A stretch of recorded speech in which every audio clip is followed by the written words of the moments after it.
I witness news కి స్వాగతం. బులెటిన్ల ముందుగా హెడ్లైన్స్ చూద్దాం.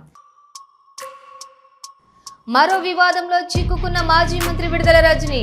ఉద్యోగాలు ఇప్పిస్తామని సుమారు 5 కోట్లు తీసుకుని మోసం చేశారంటూ బాధితుల ఆరోపణ.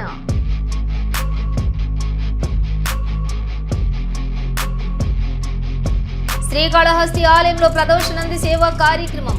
అధిక సంఖ్యలో పాల్గొన్న భక్తులు.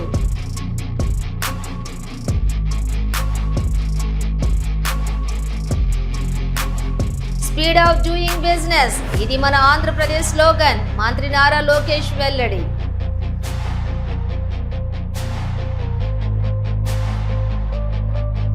కాకినాడ పోలీస్ రిజర్వర్ లైన్లో ఉన్నటువంటి అయ్యప్ప స్వామి ఆలయ పునః ప్రతిష్ఠించామని ఆలయ పునః ప్రతిష్ఠ కమిటీ చైర్మన్ పిల్లి కృష్ణ కళ్యాణ్, సభ్యులు శివరామకృష్ణ సుబ్రహ్మణ్యం తెలిపారు.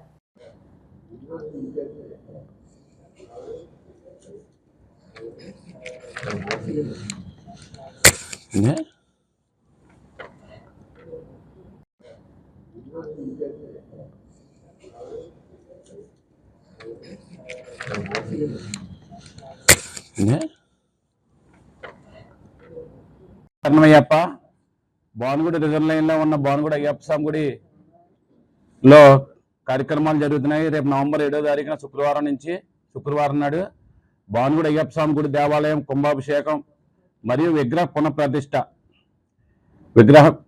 పునఃప్రతిష్ఠ కార్యక్రమం చేయుచున్న రాజీవ్ గారికి తంత్రి గారు 7వ తారీఖున వస్తున్నారు. దానికి ప్రజలందరూ ప్రజలు అందరూ వచ్చి ఈ యొక్క కార్యక్రమం జయప్రదం చేయవలసిందిగా కోరుతున్నాం. మధ్యాహ్నం 12 గంటల నుంచి భారీ ఎత్తున అన్నదాన కార్యక్రమం కూడా జరుగుతుంది. కావున భక్తులందరూ వచ్చి ఈ పునఃప్రతిష్ఠ కార్యక్రమానికి విచ్చేయవలసిందిగా కోరుచున్నాం. మాజీ మంత్రి వైకాపా నాయకురాలు విడుదల రజని మరో వివాదంలో చిక్కుకున్నారు. రజని మంత్రిగా ఉన్నప్పుడు ఉద్యోగాలు ఇప్పిస్తామని తమ వద్ద సుమారుగా 5 కోట్లు తీసుకుని మోసం చేస్తుందని బాధితులు ఎస్పీకి ఫిర్యాదు చేశారు. రజని పిఏలు శ్రీకాంత్, రామకృష్ణ, ఫణి, శ్రీగణేష్ కి డబ్బులు ఇచ్చామని తెలిపారు. రజనీపై వరుస ఫిర్యాదులు వస్తున్న సంగతి తెలిసిందే. మాది ప్రకాశం జిల్లా దోర్నాల విలేజ్. నాకు government contract basic post pharmacist పెట్టిస్తానని చెప్పి బత్తుల శ్రీగణేష్, వాళ్ళ తమ్ముడు కుమారస్వామి, బెడతల రజనీ మేడం దగ్గర ఉన్న పిఏ శ్రీకాంత్ గారు, రామకృష్ణ గారు మాకు మేడం బాగా పరిచయాలు, బాగా క్లోజ్ అని చెప్పేసి గవర్నమెంట్ ఫార్మసిస్ట్ పోస్ట్ పెట్టిస్తానని చెప్పేసి అన్నారు. నేను సరే నన్ను ఒకసారి మేడం దగ్గరికి తీసుకెళ్లి మాట్లాడివ్వండి, నేను అమౌంట్ ఇస్తానని చెప్పాను. ఒక్కొక్క పోస్ట్కి 8 లక్షల దాకా అడిగారు. విడతల వారీగా డబ్బులు ఇవ్వమని చెప్పారు. ఫస్ట్ నన్ను మేడంతో కల్పించి మాట్లాడించండి అని చెప్పాను. నన్ను 2022 జూలైలో మేడం దగ్గరికి తీసుకెళ్లి నా అప్లికేషన్ మేడానికి ఇచ్చి, ఈ అబ్బాయికి ఫార్మసిస్ట్ పోస్ట్ కావాలి మేడం, మన మనిషి ఖచ్చితంగా పెట్టివ్వాలని మేడానికి చెప్పారు. తర్వాత మీరు ఏదన్నా ఉంటే శ్రీకాంత్ గారితో, రామకృష్ణ గారితో మాట్లాడుకోమని చెప్పారు. మాకు మేడానికి మీడియేటర్ గా మధ్యలో బత్తుల శ్రీ గణేష్, సన్నాఫ్ సుబ్బారావు, నూజడ్ల వినకొండ మండలం అతను మాకు మేడానికి మధ్యలో మధ్యవర్తిగా ఉండి ప్రతిదీ తనే మాట్లాడిచ్చేవాడు. ప్రతిదీ మాకు ఏదన్నా డీటెయిల్స్ కావాలన్నా, నోటిఫికేషన్ ఎప్పుడు వస్తుంది ఏంటన్నా కూడా ఎమ్మటే డైరెక్ట్ మేడం దగ్గర ఉన్న పిఎస్, పిఏ వాళ్లకు శ్రీకాంత్ గారికి, రామకృష్ణ గారికి ఫోన్ చేసి మాకు ఫోన్ లో డీటెయిల్స్ అన్ని ఎక్స్ప్లెయిన్ చేసేవాళ్ళు. నేను నోటిఫికేషన్ లేట్ అవుతుంది కదా, నేను అమౌంట్ సగం ఇచ్చాను, మరి ఎట్లా నా పరిస్థితి అది అని అడిగితే, ఇదిగోండి నేను నోటిఫికేషన్ ఇచ్చాను, నాది అప్లికేషన్ ఫామ్, విడతల రజనీ కాడికి బత్తుల శ్రీగణేష్ ఇతనే నా దగ్గర నుంచి డబ్బులు తీసుకున్నాడు. ఇతను డైరెక్ట్ మేడం దగ్గర తీసుకెళ్లి నాది ఫార్మసిస్ట్ అప్లికేషన్ చూపించి మేడంతో కూడా నన్ను మాట్లాడిచ్చాడు. నోటిఫికేషన్ లేట్ అవుతుంది కదా, ఇంకా నాకేం పోస్ట్ రాలేదని నేను అడిగిన తర్వాత 2023 జనవరిలో మళ్ళీ మేడం దగ్గర తీసుకెళ్లి మాట్లాడిచ్చాడు. మేడం నోటిఫికేషన్ వచ్చింది కదమ్మా, ఖచ్చితంగా పోస్ట్ అయిపోతుంది అన్నారు. మేడం గవర్నమెంట్ టైం అయిపోతుంది కదా, మరి ఎలా మేడం అన్నాను. లేదు 1 month లో మీ పోస్టింగ్ జాయిన్ అయిపోతారు, ఏదైనా ఉంటే నేను మాట్లాడతానని మేడం నాకు అప్పుడు భరోసా ఇచ్చారు. ఇది ఇలానే కంటిన్యూ అవుతా ఉంది. నేను అయ్యే కొద్దీ గణేష్ని గట్టిగా ప్రెజర్ పెట్టాను. నా డబ్బులు ఎలా అన్నా, నేను ఇచ్చాను కదా, గవర్నమెంట్ కూడా అయిపోయింది, టీడీపీ కూడా వచ్చేసింది, మరి నా డబ్బులు ఎలా అంటే, నేను వెళ్ళిన ప్రతిసారి నాకు శ్రీకాంత్ గారితో కానీ, రామకృష్ణ గారితో కానీ ఫోన్ లో మాట్లాడించి ఒక వారంలో ఇస్తాను, 10 రోజుల్లో ఇస్తాను, నెలకి ఇస్తానని చెప్పి ఇలా చెప్పుకుంటా వస్తున్నారు. నేను కొంచెం గట్టిగా ప్రెజర్ పెట్టి గణేష్ వాళ్ళ ఇంటికి వెళ్ళాను 2-3 times. వెళ్తే నన్ను రాజకీయంగా పోలీసు వాళ్ళతోటి కానీ ఇంకొకరితో ఫోన్ చేపించి బెదిరిస్తున్నాడు ఇతను. నేను గుంటూరు శ్రీకాంత్ గారు వాళ్ళ ఇంటి దగ్గరికి వెళ్ళినా కూడా అటు శ్రీకాంత్ గారు ఇల్లు ఖాళీ చేసి వెళ్ళిపోయారు, ఇటు బత్తుల శ్రీ గణేష్ కూడా నూజట్లో ఇల్లు ఖాళీ చేసి వెళ్ళిపోయారు. దగ్గర ఇప్పటికీ ఈ వ్యక్తి ఒక 10 సిమ్ముల దాకా మార్చాడు. ఎక్కడున్నాడో తెలియదు, ఎక్కడ జాక్కున్నాడో కూడా తెలియదు. మాకు ఏదో రకంగా న్యాయం చేయాలని చెప్పి కోరుకుంటున్నాను. యాక్చువల్గా అయితే నన్ను డైరెక్ట్ మేడం దగ్గరికి తీసుకెళ్లి మాట్లాడిచ్చారు. ఇదిగోండి నేను అప్లికేషన్ ఇచ్చినప్పుడు మేడమే కదా నా అప్లికేషన్ ఫామ్ నేను బత్తుల శ్రీ గణేష్. ఇప్పుడు ఇటీవల ఏమన్నా మేడం కలిసారా మీరు? అసలు మమ్మల్ని కలవనీయటలేదు కదండి, మమ్మల్ని కలవనీయటలేదు కదా. నా దగ్గర గణేష్ కొట్టిన ప్రతి ఒక్క ట్రాన్సాక్షన్ ఉంది, అతనితో మాట్లాడిన ప్రతి ఒక్క వాయిస్ రికార్డు కూడా నా దగ్గర ఉంది. అడిగిన ప్రతిసారి అదే మాట చెప్తున్నాడు. ఈ మధ్య గట్టిగా ప్రెజర్ చేస్తే ఒక 8 months బ్యాక్ మేడం ఎగ్గొట్టింది నేనేం చేశాని అని చెప్పి ఫోన్ బ్లాక్ చేసేసాడు. కొత్త సిమ్ తీసుకున్నాడు. మూజట్ల ఊర్లోకి వెళ్తే లేడు, ఇల్లు ఖాళీ చేసి వెళ్ళిపోయారని చెప్పారు. చిలకూరుపేట వస్తే వాళ్ళ తమ్ముడు మాకేం సంబంధము, నువ్వు ఏదైనా ఎక్కువ చేస్తే నీకు అది చేస్తా ఇది చేస్తాను బెదిరిస్తున్నాడు. నేను పవన్ కళ్యాణ్ దగ్గరికి వెళ్తా అంటే నువ్వు ఎవరి దగ్గరకన్నా వెళ్ళు, మాకు పెద్ద పెద్ద రాజకీయ పరిచయాలు ఉన్నాయి, మా పవన్ కళ్యాణ్ కూడా తెలుసు, నువ్వు ఎక్కడ కేసు పెట్టుకున్నా ఏం చేసినా నువ్వేం చేయలేవు, మా అయితే డబ్బులు తీసుకున్నట్టు ప్రూవ్ అవుతుంది, నీ డబ్బులు అయితే నీకు రావు కదా, మేము బెయిల్ తీసుకొని బయట తిరుగుతాము, నువ్వేం చేయలేవు అని చెప్పి నన్ను బెదిరిస్తున్నారు. ఇంకేదన్నా అడగాలన్నాడు, నా దగ్గర డీటెయిల్స్ ఉన్నాయి అందరు. ఇతను పోలీసులు ఆంక్షలు పెట్టి వైసీపీ కార్యకర్తలను నాయకుల్ని రానియకుండా బారికేడ్లు పెట్టి వెనుకల ఉన్న ఒక 50 ఆటోలను రానివ్వకుండా ఆపినందుకు పోలీసుల మీద వాగ్వాదానికి దిగారు మాజీ శాసనసభ్యులు కైలే అనిల్ కుమార్ మరియు కృష్ణా జిల్లా వాలంటరీ విభాగం అధ్యక్షులు పోలిమెట్ల వంశీకృష్ణ.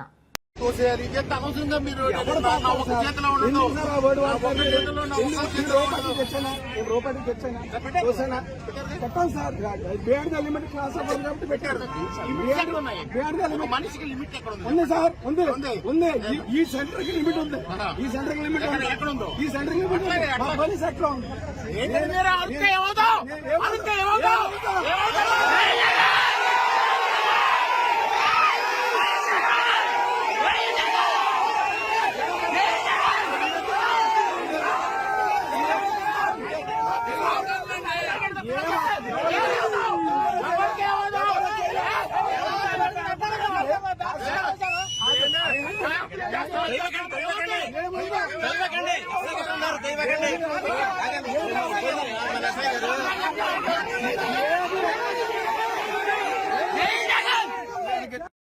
తూర్పుగోదావరి జిల్లా అన్నవరం దత్తత దేవస్థానం కోరుకొండ శ్రీ లక్ష్మీ నరసింహస్వామి ఆలయంలో కార్తీక మాసం సందర్భంగా పూజలు నిర్వహించిన అనంతరం గ్రామోత్సవం జరిపారు.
వెంకటరామ చౌదరి నామదేవత్య జగమత్య జనమత్య సహకుటుంబత్య అచ్చ యజమానత్య నామదేవత్య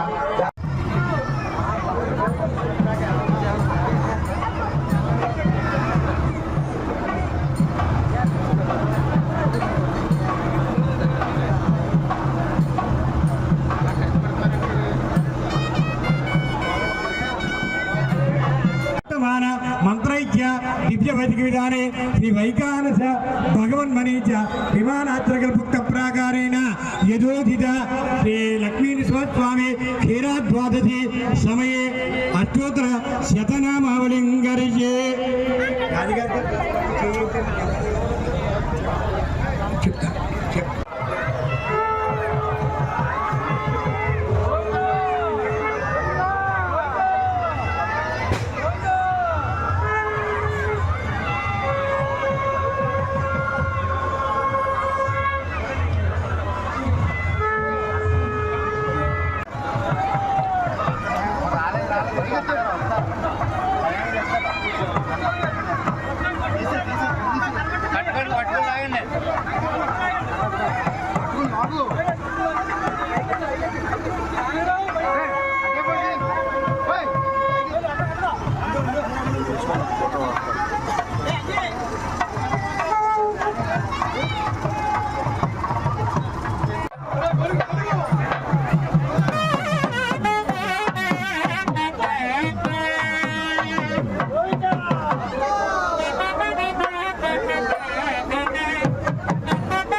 కెమెరా వస్తుంది జనం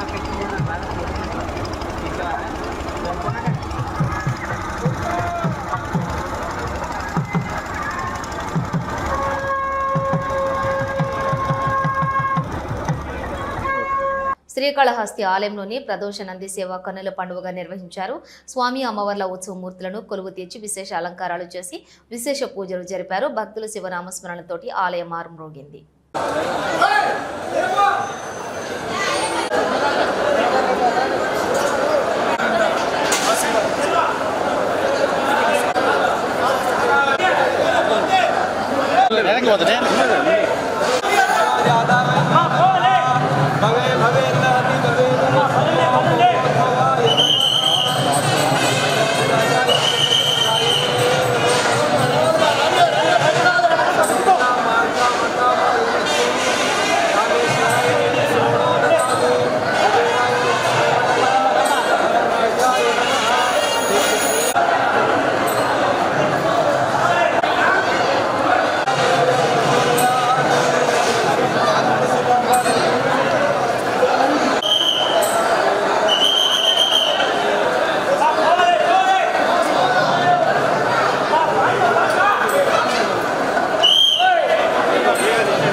నిన్న తన దగ్గర తీసుకున్నటువంటి స్టేట్మెంట్ కు విరుద్ధంగా ఇలా తప్పుడు వార్తలు రాస్తూ తప్పుడు ప్రచారం చేస్తున్న వారిపై చట్టపరమైన కఠిన చర్యలు తీసుకుంటామన్నారు వైఎస్ఆర్ కాంగ్రెస్ పార్టీ రాష్ట్ర అధికార ప్రతినిధి ఆర్ఎస్ శ్యామల.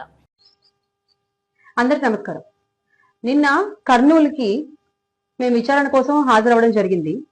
అయితే ఈ రోజు పొద్దున్న మీడియాలో వార్తలు గాని, పేపర్లో వచ్చిన వార్తలు గాని, నిన్న సాయంత్రం నుంచే టీవీలో పెట్టిన డిబేట్లు గాని, చేసిన ప్రోగ్రాంలు గాని, ఇవన్నీ చూస్తే అసలు నిన్న మమ్మల్ని కేసు విచారణ కోసం పిలిచారా, లేకపోతే ఈ మీడియా ముందు నేరాలు తయారు చేసే కూటమి పోలీసింగ్ కోసం పిలిచారా అనే విషయం మాకు అర్థం కావట్లేదు. అక్కడ మేము చెప్పింది ఏంటి, పోలీసులు విన్నదేంటి, బయటికి వచ్చిన వార్తలేంటి, అసలు ఒక స్టేట్మెంట్ రికార్డ్ చేసుకున్నప్పుడు పోలీసులు అది మీడియా వాళ్ళకి ఎలా చేరుతుంది, 4 గోడల మధ్య రికార్డ్ చేసినటువంటి స్టేట్మెంట్ మేము చెప్పిన స్టేట్మెంట్ ని మార్చి గోడ మీద పిల్లుల్లా ఉన్నటువంటి మీడియా మిత్రులకి ఎలా వెళ్ళింది? A straight question to the police. Please you have to answer this. నేను మీకు ఏం చెప్పాను నిన్న? నేను స్క్రిప్ట్లు చదువుతున్నానని మీకు చెప్పానా? నేను చెప్పలేదు కదా. మరి ఎందుకు అలా చెప్పారు? బయటికి మీరు చెప్పారా, లేకపోతే బయట ఉన్న మీడియా మిత్రులు వాళ్ళు మీరు చెప్పిన వార్తను ఏమన్నా మార్చి వాళ్ళకి అనుగుణంగా మార్చుకున్నారా? ఏం జరుగుతోంది అసలు? అంటే కూటమి ప్రభుత్వంలో కుట్రలు ఉంటాయని తెలుసు కానీ ఇలా మీడియా పోలీసులు కుమ్మక్కయ్యి నేరాలు చేయకపోయినా కూడా ఇలా నేరాలు చేశారు అంటూ చేసినట్టుగా తప్పుడు వార్తలు మీడియాలో వాళ్ళకి ఇష్టం వచ్చినట్టు ఇచ్చిన స్టేట్మెంట్లు మార్చుకుని ప్రచారాలు చేసుకుంటారన్న విషయం మాకు తెలియదు. మరి ఇలాగా కూటమి ప్రభుత్వం వ్యవహరించే తీరు? నిజంగా మేము మీకు ఏం చెప్పామో అది చెప్పండి ప్రజలకి. అది న్యాయం, ధర్మం. అంతేగాని మీకు నచ్చినట్టుగా స్టేట్మెంట్లను మార్చుకుని బయట మీడియా మిత్రులకు ఇస్తే మమ్మల్ని ఎక్కడ డిస్కస్ చేయొద్దన్నారు, మమ్మల్ని ఎక్కడ మాట్లాడొద్దన్నారు. కానీ మీడియా వాళ్ళకి ఆ న్యూస్ ఎలా తెలిసింది? పోలీస్ లీక్ చేశారా? మీడియా వాళ్ళకి ఈ విషయం ఎలా తెలిసింది? Straight question. ఖచ్చితంగా దీని కాన్సిక్వెన్సెస్ ఎదుర్కోవాలి. ఎవరు తప్పు చేశారో వాళ్ళకి ఖచ్చితంగా విచారణ జరిపి మరి అసలు నిజం ఏంటి అన్నది ప్రజలకు చూపించాల్సిన బాధ్యత ఖచ్చితంగా మాపై ఉంది. కాబట్టి పోలీసులకి, అలాగే ఏ అయితే ఫేక్ వార్తలు ప్రచారం చేస్తున్న మీడియా వాళ్ళకి ఖచ్చితంగా లీగల్ గా ప్రొసీడ్ అవడం జరుగుతుంది. నేను చేసిన స్టేట్మెంట్ ని డిస్ట్రాక్ట్ చేసి మీరు ఈ రోజు పబ్లిక్ చూపిస్తున్నారు. ప్రింట్ మీడియా, ఎలక్ట్రానిక్ మీడియా అన్నిట్లో, ఆ ఎల్లో మీడియా ఛానల్స్ లో ఎందుకు అబద్ధాలు మాట్లాడుతున్నారు? ఏం చెప్పామో చెప్పండి ప్రజలకి. నిజంగా నేను మీకు గనక అలా చెప్పుంటే, నేను వాళ్ళు ఇచ్చిన స్క్రిప్ట్ చదువుతున్నాను అని గనక నేను మీకు చెప్పుంటే నేను బయటకు వచ్చి ధైర్యంగా ప్రెస్ మీట్ పెడతానా? అబద్ధాలు చెప్పినా అతికినట్టు ఉండాలి సార్. మీకు నచ్చినట్టుగా, మీకు అనుగుణంగా చెప్పిన మాటల్ని మార్చేసుకుని ఎంత దారుణం అంటే ఈ రోజు ఆ పేపర్ కటింగ్స్ కూడా అందరు చూడొచ్చు. కాకపోతే దాని మీద కూడా వీళ్ళు పేపర్ కటింగ్లు ఎక్కడా చూపించకూడదు అని చెప్పి ఒక స్టే తెచ్చుకున్నారు కదా.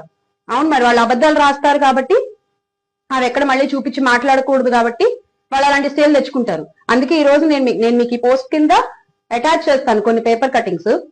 సో డెఫినెట్ గా మీకు తెలుస్తుంది. అంటే అసలు నాకు తెలియాల్సిన విషయం ఏంటంటే మీడియాకి ఏ మూలల నుండి సమాచారం చేరింది, ఈ విషయం ఖచ్చితంగా తెలియాలి. ఆ తప్పుడు లీక్ పై పూర్తి విచారణ కూడా జరగాలి. ఇతివృత్తాలతో కాకుండా అసలు నిజం ఎంతుందో ప్రజలకి తెలియాలి. మేము మాట్లాడింది, ఎందుకంటే నేను సంతకాలు కూడా చేశాను కదా. నేను ఇచ్చిన స్టేట్మెంట్ ని మీరు టైప్ చేసిన తర్వాత నేను ప్రతి పేపర్ కూడా చదివి నేను సంతకం చేయడం జరిగింది, ప్రతి పేపర్ మీద కూడా.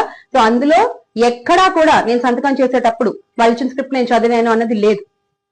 మీరు దేని ఆధారంగా చెప్పారు బయటికి? మీరు ఆ మాట మీరు చెప్పారా? మీరు చెప్పలేదంటే ప్లీజ్ చెప్పండి, మాకు తెలీదు ఎలా వచ్చిందో అని. మరి మీడియా వాళ్ళకి ఎలా తెలిసింది? మీడియా వాళ్ళ సోర్స్లు ఏమైనా పోలీస్ డిపార్ట్మెంట్ లో ఉన్నాయా?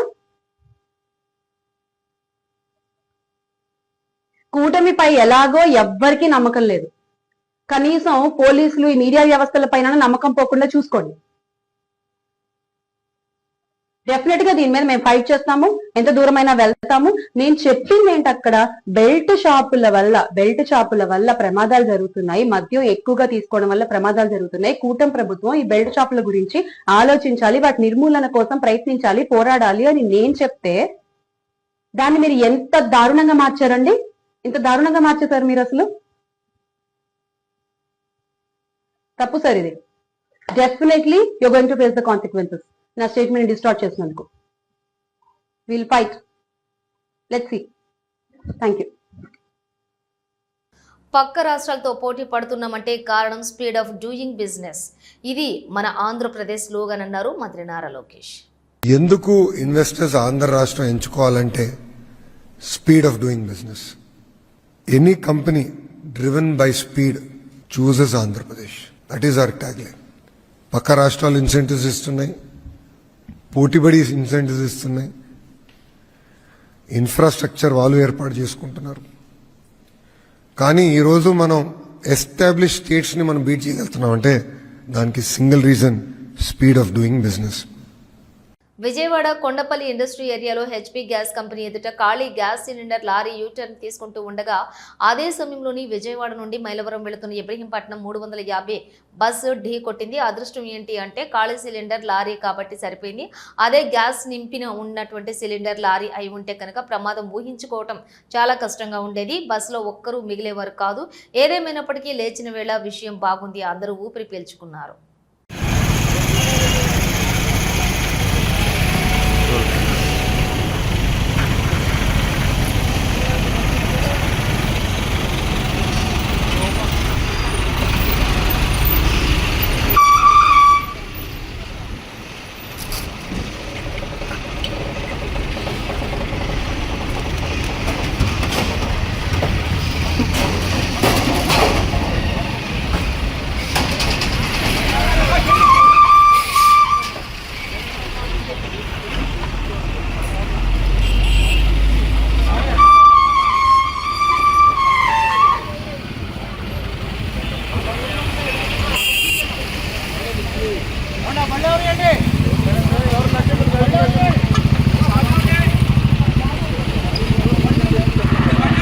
మన బండ్లు కాదు, మన ఎట్లా వాడడం. ఎన్టీఆర్ జిల్లా బైక్ నడుపుతున్న మైనర్ బాలుడిని మందలించారు RDO K Madhuri. Tiruvuru RDO మాధురికు బైక్ వేగంగా నడుపుతూ తోటమూల గ్రామంలోని ఆమెకు ఒక బాలుడు తారసపడ్డాడు. వెంటనే తన కారు ఆపి బాలుడు వివరాలు సేకరించి మైనర్లు వాహనాలు నడపడం వల్ల జరిగే పరిణామాలు వివరించారు. తెలిసి తెలియని డ్రైవింగ్ తోటి జరిగే మైనర్ ప్రమాదాలను సూచించారు. వెంటనే తల్లిదండ్రులను పిలిపించి కౌన్సిలింగ్ ఇవ్వాలని తహసీల్దార్ను ఆదేశించారు.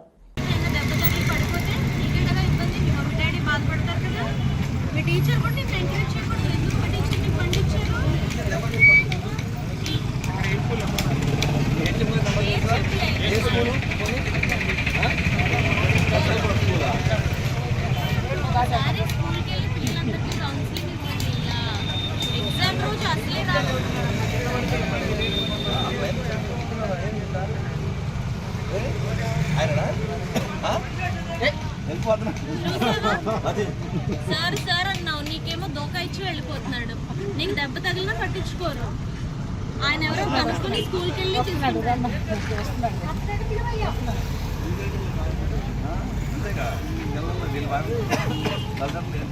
ఎప్పటి నుంచి బండి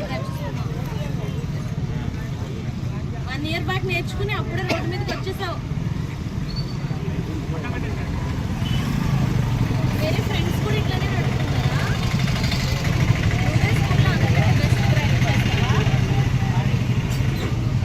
నాట్ సేఫ్ రా, నాట్ డ్రైవ్.